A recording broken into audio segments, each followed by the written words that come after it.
Welcome to the future of education. And now, here's your host, Michael Horn.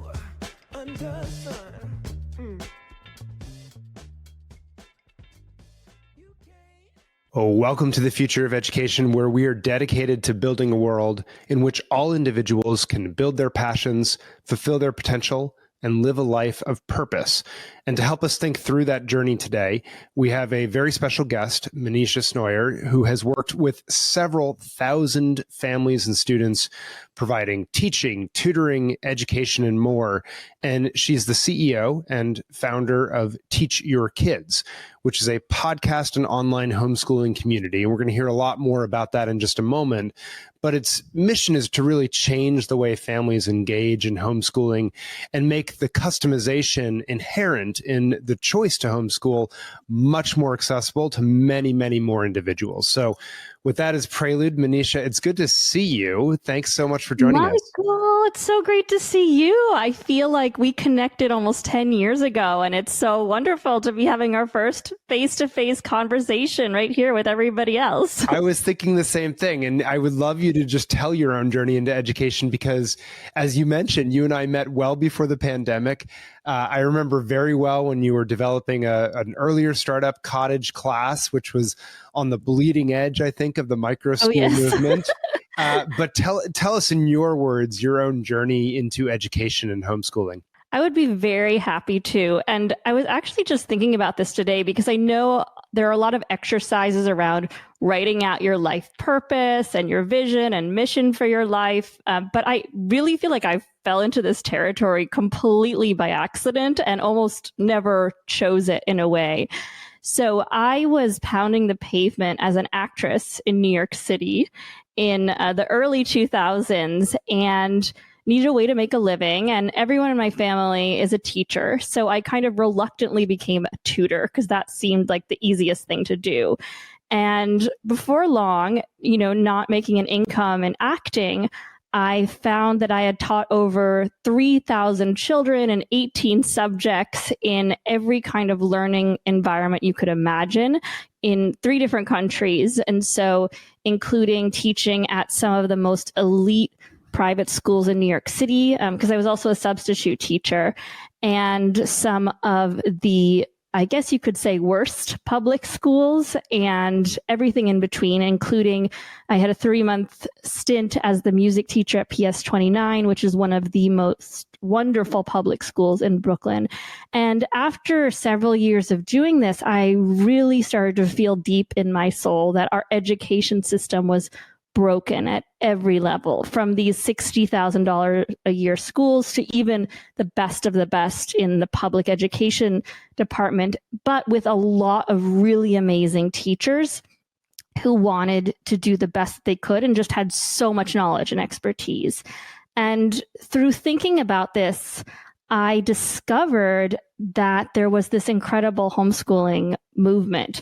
And just to take it a step back, I felt like I needed to quit acting and focus on this problem because at the same time, I was getting very concerned about climate change. And I discovered that actually giving access to education is one of the best ways that you can fight climate change, help people get out of poverty, equal rights, human rights, all the issues I care about. So my initial idea was, okay, there's all these amazing teachers, but the system is really broken. So let's just have teachers start their own schools. So I was an Airbnb host at the time, and I kind of liked this legal gray area that Airbnb had and found an analogy in these homeschool co-ops that were springing up all over Brooklyn. And I'm thinking, okay, this is really cool. Like, all you need is a teacher, a space, a group of students. There are these parents creating micro schools and homeschool co-ops. Like, you do it under 3 hours a day for preschoolers and 2 or 3 days a week for homeschoolers, you could get around all the legislation around schooling. So I suddenly was building a tech startup. I mean, it was the most random thing. I knew nothing about technology besides, being a person who uses it, but I did know a lot about being an Airbnb host. So ultimately, one of the founders of Airbnb invested in me and was a great mentor. And I went through Techstars and we started all these wonderful homeschool co-ops in Brooklyn. But I just felt like there was something that was not quite working. And as I looked more deeply into the homeschooling movement, what I realized is that these families had created a way to build an incredibly curated education for their children that was cost effective for them and that was incredibly enriching socially, emotionally, and academically. And in essence, had built a new education system. So a couple years into that, I started talking to Eric Ries, who wrote The Lean Startup and is really interested in homeschooling. And we decided together to start this new company that was specifically focused on helping families homeschool. And so we've been working together for 4 years, and it's been really an amazing ride. The pandemic broke out right after we launched the company. So we kind of pivoted and built this nonprofit that helped over 100,000 families who were forced into homeschooling, and were able to identify the main needs there.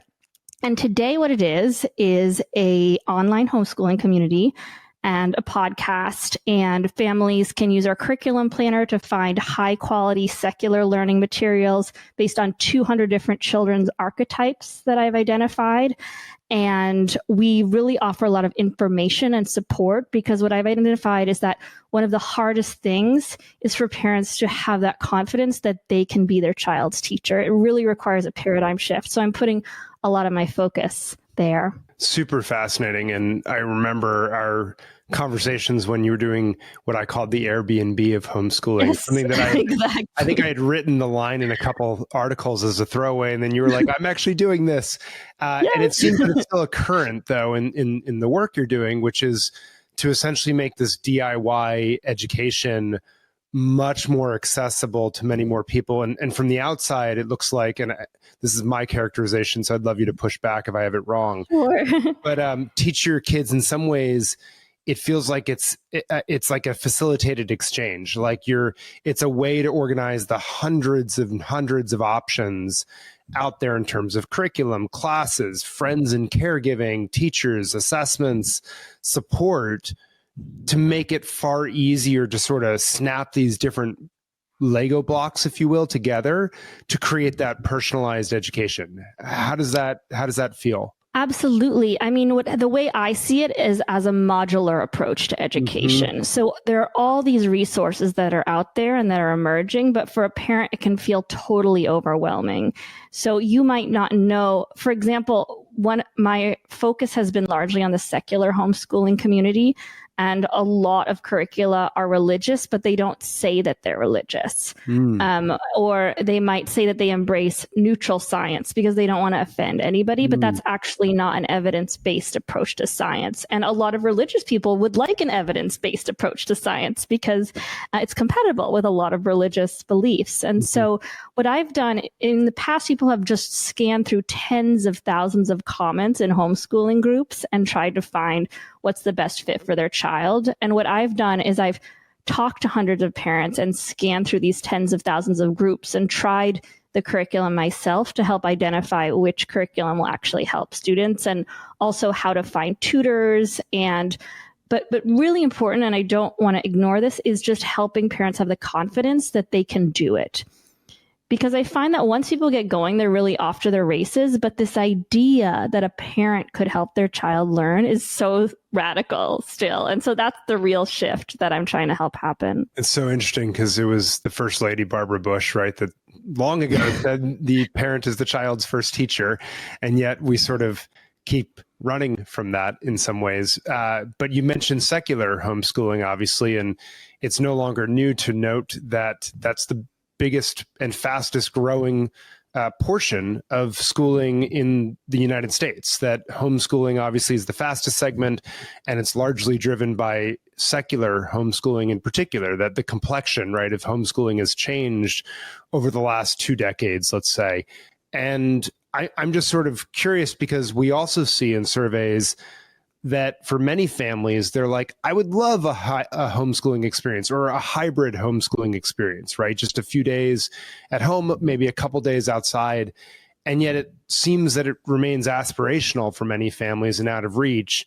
So I guess you also have this notion of modularizing, to use your word that I love. It's from our theories, so I love it.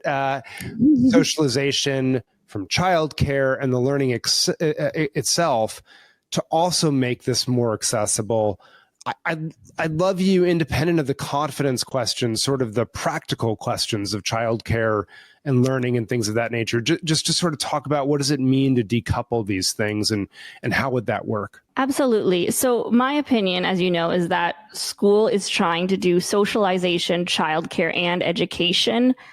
And as a result, they're doing all pretty poorly. And that's been my experience as a teacher. So when we start with socialization, what we see is single-age classrooms, children having to wake up extremely early as 5 a.m. to go to school, which is completely out of line with research on sleep. They cannot learn. And if they're lucky, 35 minutes of recess. So, and kindergartners who deeply need that playtime and the wandering mind time to develop cognitively are just not getting enough recess to learn. And so, what I say to parents in terms of socialization is what's great about homeschooling is you can curate the social experience that you want for your child rather than that being enforced on you. And what does your child need? They need to spend a lot of time with you, because parents really underestimate that attachment. That's how children form healthy attachments, is through a healthy attachment to their parent. And that is created by quality time together, which is harder than ever in this day and age of cell phones and distractions. So socialization, one. And people are starting to realize that there are so many extraordinary homeschooling groups around the world. And as the homeschooling movement grows, more and more groups form. So it's kind of the network effects of that. So that's socialization. And then childcare, I think the first important thing to realize is that school provides 8 a.m. to 3 p.m. childcare 9 months of a year. That doesn't make sense for a working family. And with the rise of remote flexible work, that's not the kind of childcare parents need. So with homeschooling, you can curate the childcare that works for your family. Maybe your child is really independent and you can work remotely while they kind of work on their projects. There's lots of great techniques like strewing, where you thoughtfully lay out objects and tasks for children to choose. It can be a little bit easier with siblings or not. It can be harder with younger children. You can also hire a nanny or do a childcare swap. And what's really critical to know is that the average homeschooling parent is just as likely to be poor or near poor than the average parent in traditional school. So the census data has that fact. So, and the fastest growing group of homeschoolers is Black families. That population has grown 5x, and it's a lot of single moms who are driving the show.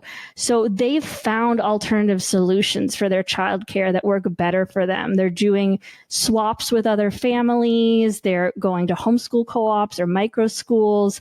And sometimes it is a sacrifice, but other times maybe they're switching their career and becoming entrepreneurs, and the childcare is even better. So, and then there's the whole question of summer. So I really think that a lot of people feel like childcare is a blocker, but if you get a little bit creative, you can build an even better childcare situation for your family when you're homeschooling. So it's interesting because I think you already just shattered one of the myths of homeschooling, which is that it exclusively happens at home, which is not the way homeschooling families, in fact, live. Homeschooling it's in co-ops, it's in micro schools, it's with other families, it's in hybrid homeschooling arrangements, it's in these child care swaps, all sorts of arrangements. The big thing, it seems to me, and I'd love your take on this, is that the point is that the parent has a much stronger role in intentionally designing these different elements and making the determinations of when are they with me, when are they with someone else, what is that environment like, what is that curriculum like, are they being met where they are, and things of that nature. Absolutely. And I would like to clarify that when I talk about homeschooling, I'm specifically talking about a group of primarily secular homeschooling parents who are using a highly curated approach to their children's education. There are still a lot of families who are doing traditional homeschooling around the kitchen table from 9 to 3, recreating school at home, who are doing online school 6 hours a day. But what interests me is this growing movement of people who are curating their children's education from what I call modular learning. And typically what I like to say to parents is make sure you have at least 1 to 2 hours of one-on-one mastery learning and 3 to 4 hours of self-directed learning. Because if you don't have those core modules, you're really not getting the benefits out of homeschooling. And I think I get concerned sometimes when parents are trying to outsource too much and they're not taking advantage of the incredible benefit of family engagement and learning and free time. There's just so much research that supports this mind wandering and this creative time to play and explore. It's so healthy for kids. And I think it's a big mistake when parents decide to fill up that time with activities and tutors. So generally, I say start with 1 or 2 hours of mastery learning, family engagement, big blocks of self-directed learning, and then you can layer in classes, co-ops, skill shares. I mean, there's just so much great skill sharing in the homeschooling community, volunteer opportunities, practical life at home. But yeah, absolutely. It's not school at home. It's school out in the universe. Makes a ton of sense. Stay with the mastery learning for a moment and just double click on, because I think the other blocks will make sense to people. They can sort of imagine what those might be. Sure. The mastery learning, what does that look like for the families with whom you work? That's such an important question. And I think that this mastery learning is one of the biggest reasons some of these tech moguls you hear about are so excited about homeschooling. So for people who don't know what mastery learning is, there was an educational philosopher named Benjamin Bloom at MIT, and he did some studies which showed that children who learned in a mastery-based approach, which means learning at their own pace and with the support of a tutor, did 90% better than children who were learning in a traditional group setting. And that was regardless of whether the tutor was trained as a teacher or not. So we know this as tutors. I mean, it's obvious kids learn so much faster. And so the mastery learning is just this time when your child can either work independently or with your support, learning as quickly or as slowly as they want. And so what it might look like, I always tell parents, choose an hour or two when your child is really fresh. If they're in elementary school or second grade, it might not need to be 2 hours, just an hour is fine, and do half math and half either English language arts or some kind of all-in-one curriculum. Gotcha. And make sure they get that really focused time in. It doesn't have to look like you teaching them. It can be them learning with the material and your support, and it only takes 1 or 2 hours a day. And when they're able to do this mastery learning, when they're most fresh, well-nourished, engaged with that loving support of the parent. I mean, our kids just go through the entire K through 8th grade math curriculum in 6 months. It's so fast. Wow. And if you choose the right curriculum for your child, they will really soar. Wow. So let me ask you this, which is, we've talked a lot about the growth of homeschooling, the growth of secular homeschooling, the growth of homeschooling among segments that historically people hadn't thought homeschooled, Black mothers, often single parent households and the like. I'm just sort of curious where you see this going, because if you look at the trends, it obviously greatly accelerated during COVID. And if you still hold that constant, it's the fastest growing, but it's slipped back a little bit in the last 12 months. Where do you think this homeschooling trend is going to go over the next few years? Like, we come back in 5 years talking, how many families are doing it? What are the different arrangements? Is it similar to now? Is it much bigger? Is it much smaller? Where do you think this is all going? So first of all, I'm convinced that this modular approach to education is going to be the form of education all around the world, because it just makes more practical sense. For children to have that one-on-one tutoring time, it's much more cost effective than a micro school when parents are teaching their own kids. And as this movement continues to grow, the question of socialization becomes less and less and less. So it has those network effects. In terms of, what it looks like in 5 years, I think we're going to start to see more and more clusters in big cities. The problem is, I really don't think public education is going to improve very much. I just don't think that this is a system that's built to get stronger. And what we saw in COVID is that the system just completely fell apart. And so because of that, I think it will also influence the homeschooling movement, and it will continue to grow and grow. And as these new tools and technologies emerge, it will also help support the learning. I mean, the big question still is childcare, which is a question from 0 to 5, which is a question for after school. And I mean, it's my hope and prayer that our government will start to wake up and give more support to parents with the childcare piece. But that remains unknown. Well, let's stay on that for just as we start to wrap up here, the conversation on the childcare piece, because it sounds like what you'd be recommending, though, is not more money to the traditional public system that might provide 9 months of childcare that's frankly probably only 9 a.m. to 1 p.m. or something like that when you're talking about kids that little.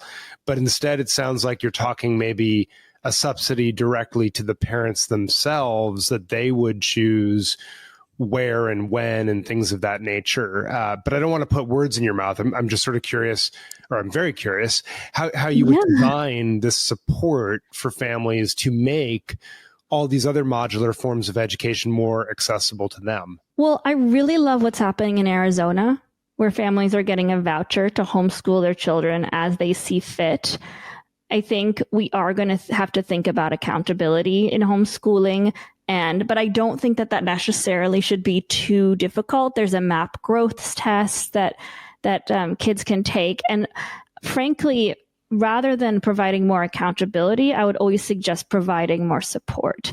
A lot of the families that are homeschooling have children who have diagnosed as special needs. So they've reached a breaking point, children with autism, ADHD, dyslexia, and those students are benefiting from special services at school. So if those students can continue to benefit from special services while learning at home, if they can attend childcare centers, it will really help a lot of families be doing this. Terrific. Okay, as we wrap up, last question.